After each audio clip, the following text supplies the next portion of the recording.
राहुल पवार जी। महाराज जी, आपके चरणों में कोटि कोटि प्रणाम। महाराज जी, श्री जी ने मुझे भारतीय वायुसेना में देश की रक्षा करने की सेवा दी है। अभी सेवानिवृत्ति में कुछ वर्ष बाकी हैं, उसके बाद वृंदावन वास मिले, श्री जी से यही प्रार्थना है। महाराज जी, आपकी आज्ञा का पालन और नाम जप अभी कर रहा हूँ। आपकी आज्ञा अनुसार जब श्री जी चाहेंगी तो धामवास और शरणागति मिल जाएगी। महाराज जी, आपके सत्संग सुनने के बाद कोई प्रश्न शेष तो नहीं रह जाता, लेकिन परिवारजनों की लिए कृपया मार्गदर्शन करें। अगर किसी कामना की पूर्ति के लिए परिवारिक जन किसी अनुष्ठान पूजा पद्धति के लिए कहें और मुझे श्री जी से उनके प्रेम को छोड़कर कुछ और मांगना घाटे का सौदा लगता है, इस स्थिति में मैं क्या करूं? हाँ, बात आपकी प्रशंसनीय है, ठीक ही है, पर अगर हमारी बात आपको समझ में आ जाए, मांगने की जरूरत ही नहीं है। कोई अल्पज्ञ है क्या प्रभु? तो सब जानते हैं, वो वही देंगे जितने से हम माया रहित हो जाएं। अगर हम मांगे हमें संतान हो जाए, हमारे ये हो जाए, हमारे वो हो जाए, और उनकी इच्छा है कि ये सिर्फ आखिरी जन्म इसका हो, और वो नहीं देना चाहते, आपको नहीं फंसाना चाहते, ठीक है, अगर वो दे दिए, उसका राग खत्म कर दिया, वो भजन मार्ग में आगे बढ़ रहा है, पूरा जीवन उनको समर्पित कर दो। देखो, आज सत्संग सुना है क्या?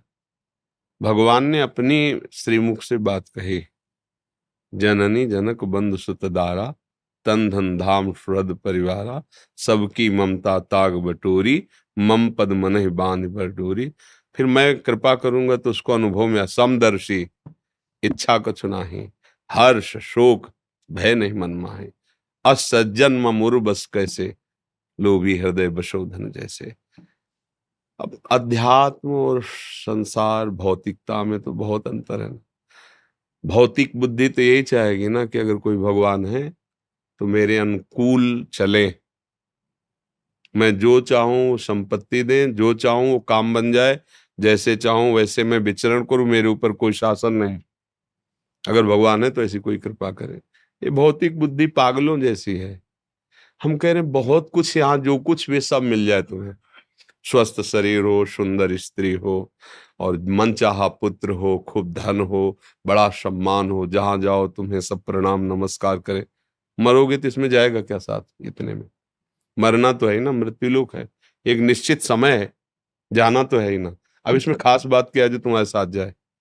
भौतिक इसी को चाहता है, अध्यात्म इसी में रहते हुए, इसी में वर्तते हुए हो, इससे अनासक्त रहता है, बस आंतरिक विषय होता है। एक विषयी पुरुष और एक अध्यात्म मार्ग का प्रतीक उसी विषय में रह रहा है, वहीं व्यवहार कर रहा है, पर वो अंदर से अनासक्त होकर भोगों को भोग रहा है। वो आसक्त होकर आसक्त भोगों को भोगने वाला दुर्गति को प्राप्त होता है। धर्म पूर्वक अनासक्त हुआ, संसार में विचरण करता हुआ वो भगवत प्राप्ति करता है। आंतरिक भेद है।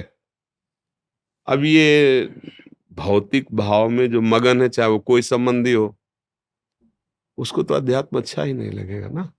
और जो अध्यात्म में है तो उसके अंतर की स्थिति होती है कि कहीं भी मन जाता है तो प्रश्न खड़ा हो जाता है,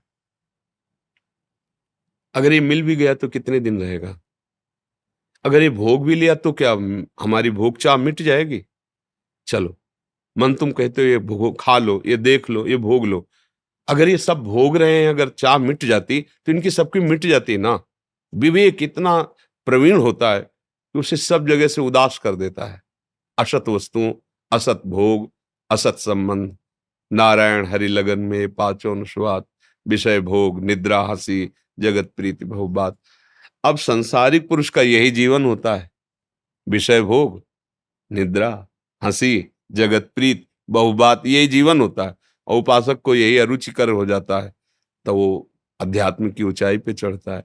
तो अध्यात्म और संबंध संसारिक, ये बिल्कुल ऐसे 36 में 36, एक कमू इधर एक कमू इधर है, कभी मिलान नहीं, पीठ में पीठ ही रहेगी, मिलान नहीं हो सकता, क्योंकि वो भौतिक चाहता है और वो आध्यात्मिक चाहता है।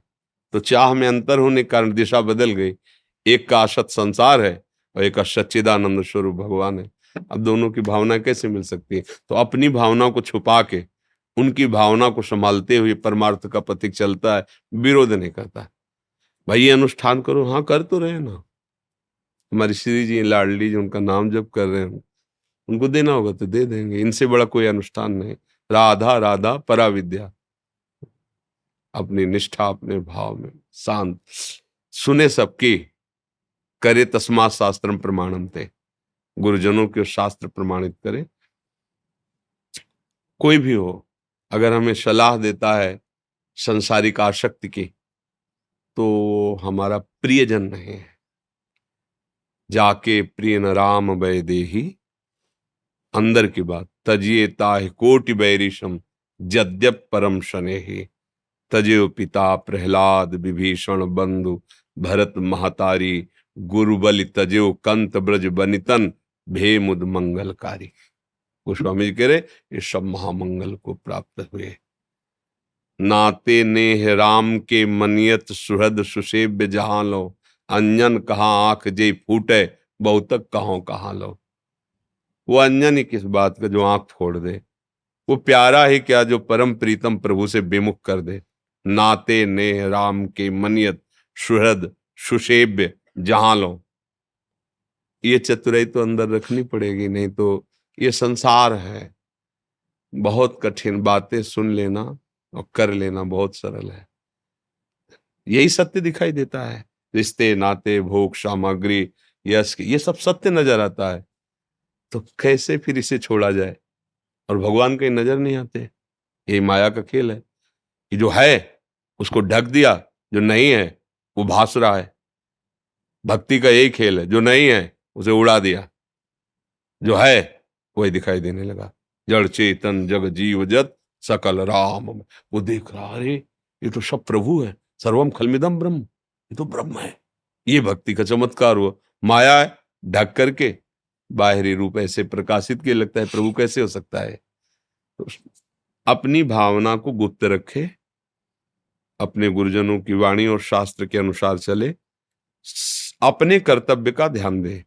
माता के लिए आपका क्या कर्तव्य है, पिता के लिए आपका क्या कर्तव्य है, परिवार के लिए आपका क्या कर्तव्य है, उस कर्तव्य को पूजा की भावना से कीजिए। उनका क्या कर्तव्य है आपके लिए, ये अगर चिंतन करोगे तो गुस्सा आ जाएगा, फिर आप अपने धर्म से गिर जाएंगे। हमारा क्या कर्तव्य है, हमें उनकी सेवा करनी है, उनको दुलार करना है। जिसके प्रति जैसा कर्तव्य है वैसा निर्वाह, लेकिन सब कर मांगे एक फल, एक फल। मुझे प्रभु के चरणों में प्रेम हो, प्रियाजू के चरणों में प्रेम हो, खत्म खेल।